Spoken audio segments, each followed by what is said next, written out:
Hello everyone, I'm here today to go over and review the 2K picture frame spy camera. Let's go ahead and take a look at everything that it comes with first. So of course we have our user manual. This is going to walk you through how to get the unit set up and going. Here we have the actual picture frame itself. With that hidden lens being in the top left hand corner, this unit offers a very nice sleek design capable of being placed practically anywhere.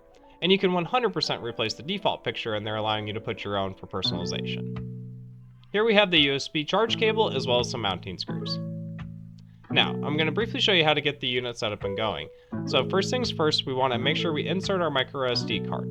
Once that's been inserted, we have a couple different switches on the side here. We'll have our on and off switch as well as our motion and continuous. So essentially just set that to whichever one's needed, turn the unit on, you'll get your red LED indicator saying, hey look, I've started, and you're good to go. Now, here we're going to show you how to get it set up on a computer. So start by opening your file explorer, go to this PC, and then locate the drive. Double click and open the time file here and update it to your accurate date and time. Once that's been done, hit the file and then save in your top left hand corner. So now I'm just briefly going to show you some of the different little demo recordings that I had created on here and with your accurate date and time, the full 9 yards. So on that note, I'm briefly going to show you how to get them downloaded as well as delete the information off of them if needed.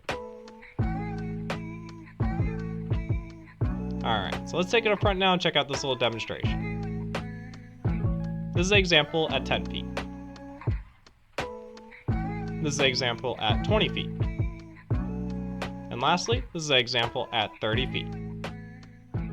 We hope you guys appreciate the content, and of course if you did, don't forget to like and subscribe for future videos.